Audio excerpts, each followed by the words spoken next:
Fala galera, e aí? Sejam muito bem-vindos ao canal Física 10. Essa semana o nosso canal dá continuidade ao estudo de aceleração.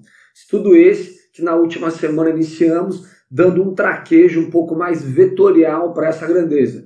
Definimos na última semana com você a aceleração tangencial e centrípeta, e esse primeiro estudo ele foi um pouco mais qualitativo. Na aula de hoje, faremos uma abordagem um pouco mais matemática sobre essas duas grandezas, ok? As duas aulas são imprescindíveis, uma aula é pré-requisito para a outra, ok?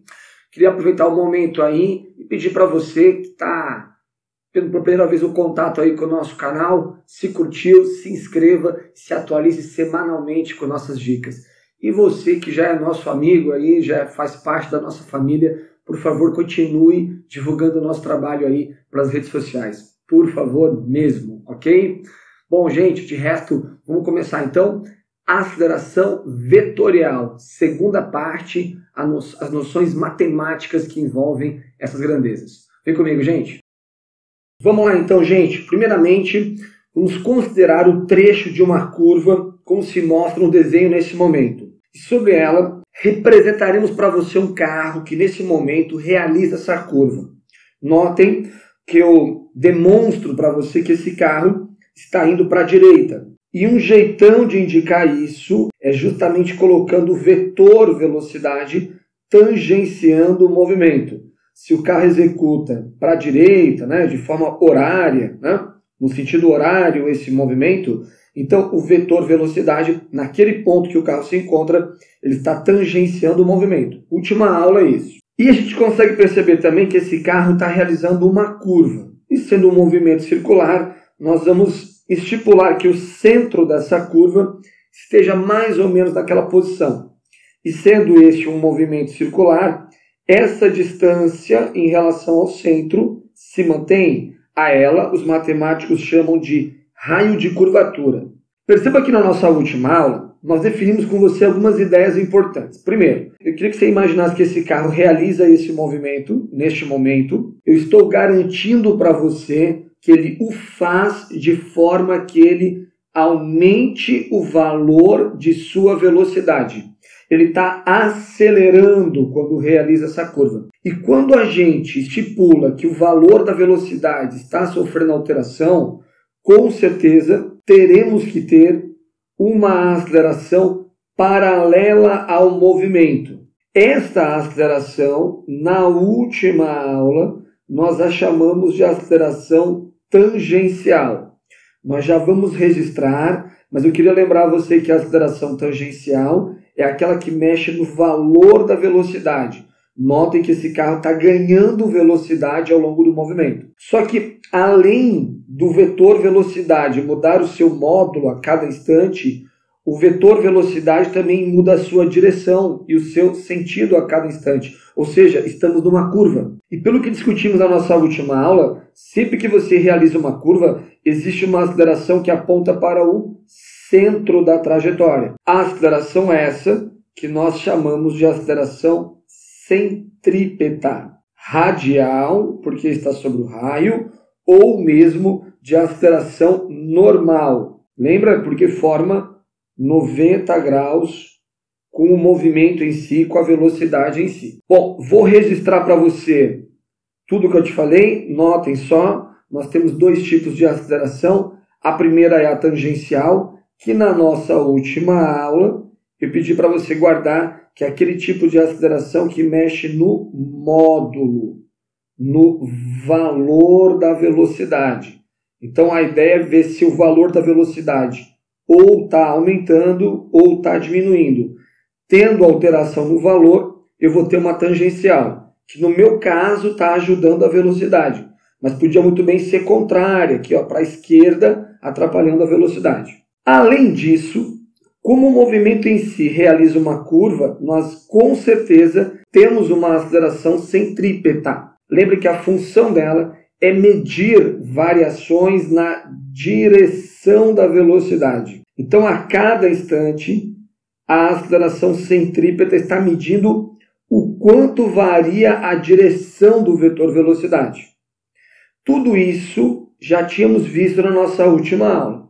A informação nova de hoje é que eu queria que você soubesse que se você precisar achar a aceleração centrípeta, você poderá usar esta relação. A aceleração centrípeta é a velocidade que o carro, que o objeto que realiza a curva ao quadrado, dividido pelo raio da curva. Essa é a relação de aceleração centrípeta. Nós já vamos utilizá-la no problema. Eu queria só pedir para que você voltasse a atenção novamente para o desenho, para que você percebesse que esse carro, que está fazendo uma curva, lembra, ganhando velocidade, sobre ele atuam duas acelerações, uma paralela ao movimento, que é a tangencial, e uma perpendicular ao movimento, que é a aceleração centrípeta. Então, nós podemos definir uma aceleração resultante para esse movimento. Você pode chamar de aceleração resultante ou de aceleração vetorial. Nós estamos indo atrás justamente de um vetor aceleração. Esse vetor aceleração, ele é a soma vetorial da aceleração tangencial mais a centrípeta. Mas eu insisto, é a soma vetorial dessas duas grandezas. Então, como eu estou percebendo aqui que eu tenho dois vetores que estão rabinho com rabinho, eu posso usar aquele método que eu vou na trombinha de um vetor e faço uma linha paralela ao outro.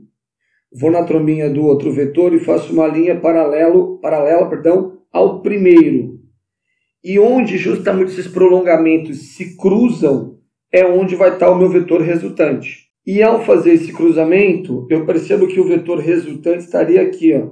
Essa é a minha aceleração resultante, a minha aceleração vetorial provinda desse processo. Então perceba que a aceleração resultante que atua nesse carro é esse vetor inclinado em laranja, que em parte altera o valor da velocidade e em parte altera a direção da velocidade. Perceba também que com os vetores que você tem, a aceleração centrípeta, a aceleração tangencial. Estou conectando eles, trombinha no rabinho, soma de vetores. E a aceleração resultante, nós poderíamos fechar um triângulo, e não qualquer triângulo, um triângulo retângulo. Afinal, a centrípeta é perpendicular ao movimento. Sendo esta perpendicular, a aceleração resultante é a hipotenusa desse triângulo. Logo, turma, a informação valiosa para a gente. A aceleração resultante, sendo ela a hipotenusa, se eu elevá-la ao quadrado, ela é igual à aceleração centrípeta ao quadrado, mais a aceleração tangencial ao quadrado. Estamos usando a relação de Pitágoras para relacionar a aceleração resultante com a tangencial e com a centrípeta. Uma propriedade importantíssima essa para a gente, tá? Em muitas situações, ele te pede a aceleração resultante. Você tem que achar a centrípeta tangencial e aplicar o Pitágoras para achar a resultante. E em algumas situações, ele te dá a resultante e vai te pedir a centrípeta e a tangencial. É o que nós vamos fazer já no nosso primeiro exercício. Vamos lá, gente?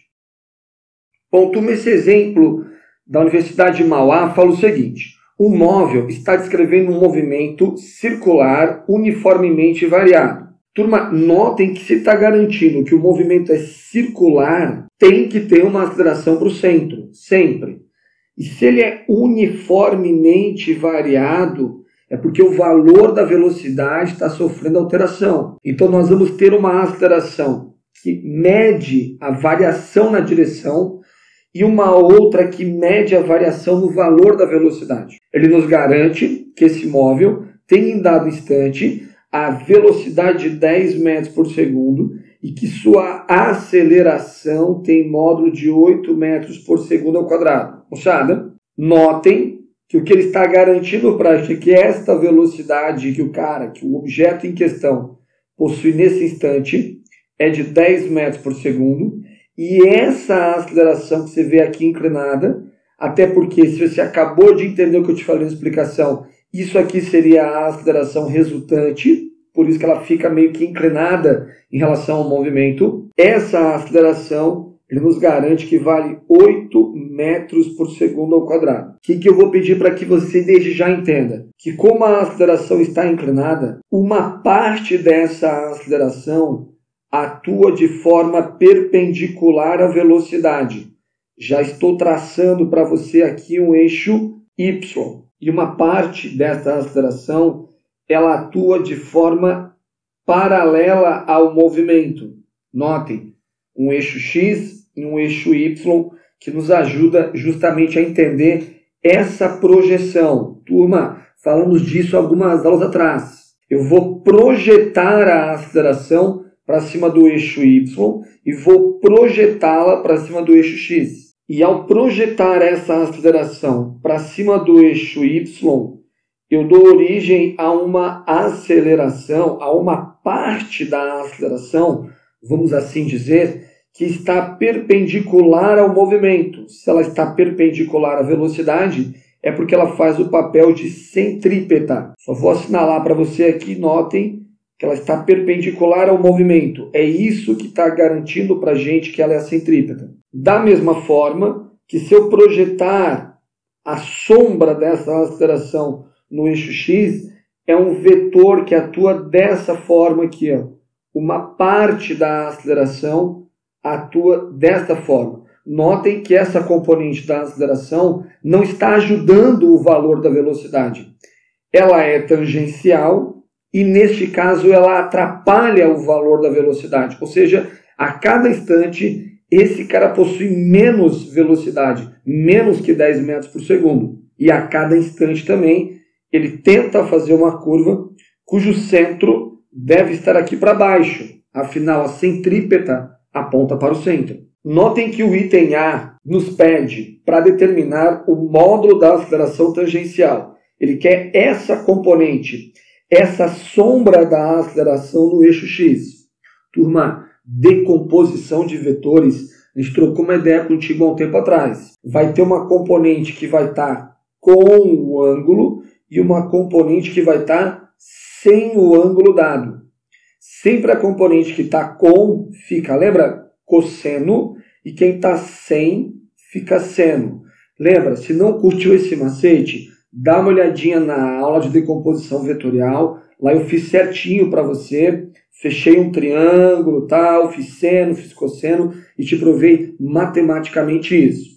Hoje, para ganhar um pouquinho mais de velocidade, eu vou ser um pouquinho mais objetivo. Logo, o item A, se me pede a tangencial está fácil, porque a aceleração tangencial é eu pegar a aceleração resultante, a total, multiplicar pelo cosseno, está com ângulo, cosseno de 30 graus. O que ficou fácil, porque a minha aceleração ela vale 8, lembra a resultante, esse cosseno vale raiz de 3 sobre 2, a gente simplifica esse 8 com esse 2, e aí fica 4 raiz de 3. Gente, não me esquece unidade, né? Metro por segundo ao quadrado é a unidade da aceleração no sistema internacional. O item B, ele pede para nós acharmos o raio da trajetória. Vou lembrar você rapidamente que acabamos de ver que a aceleração centrípeta ela é a velocidade que você tem ao quadrado sobre o raio. Logo, se eu quero o raio da trajetória e tenho a velocidade, meu primeiro passo é achar a centrípeta. Para eu achar a centrípeta, vou pegar esse vetor A8 e projetar para cima do eixo Y. Notem que agora está sem o ângulo, por isso que a aceleração centrípeta é você pegar o vetor resultante 8 e como está sem o ângulo, lembra aquela manha, fica seno de 30 graus. Turma, tá fácil. A centrípeta fica assim, ó. A aceleração vale 8, seno de 30 graus, 1/2. Você vai simplificar, moçada, 8 com 2 e você vai encontrar 4 metros, não esquece a unidade, por segundo ao quadrado. Achamos a centrípeta. Mas o que ele quer, turma, é o raio da trajetória. Então, se ele quer o raio, vamos utilizar a relação que conhecemos hoje. A aceleração centrípeta é a gente fazer a velocidade que o cara tem ao quadrado e dividir pelo raio. A aceleração em si vale 4. A velocidade que ele possui naquele momento, 10, ao quadrado, pelo raio da trajetória. Diante disso, moçada, vou isolar o raio, vou trazer o raio para cá e o 4 para baixo, e aí fica assim, ó, o raio vai ser igual 10 ao quadrado, 10 vezes 10, 100, dividido pelo raio que vale 4, 100 por 4, que pela matemática avançada, 25 metros é o raio da trajetória imposta por esse móvel. Notem, turma, só para você entender, o cara está indo para a direita, mas ele faz uma curva cujo centro está para baixo. Como é que eu sei? Porque a centrípeta aponta para o centro. O raio dessa trajetória que ele está executando, o raio desse movimento vale 25 metros. Fechou, galera? Vamos para o próximo. Turma, eu vou deixar um exercício, desafio para você, corrija na próxima aula. Notem, UFSCar São Paulo. Nos esquemas estão representados a velocidade V e a aceleração A de um ponto material P. Assinale a alternativa em que o módulo da velocidade deste ponto material permanece constante. Beleza, moçada? Corrijo com você na próxima aula. E com isso finalizamos mais uma aula do nosso canal. Moçada, essa semana a gente trabalhou com você a noção aí de aceleração centrípeta e tangencial. Esses dois conceitos serão importantíssimos para nós no nosso próximo estudo, as noções de movimento circular e uniforme. Um movimento importantíssimo para a gente, com bastante incidência em provas aí e muita aplicação no nosso cotidiano, no nosso dia a dia aí, tá bom? Não perde, já na semana que vem, movimento circular e uniforme. De resto, uma excelente semana para você, que Deus te acompanhe. Até lá, gente. Valeu, tchau!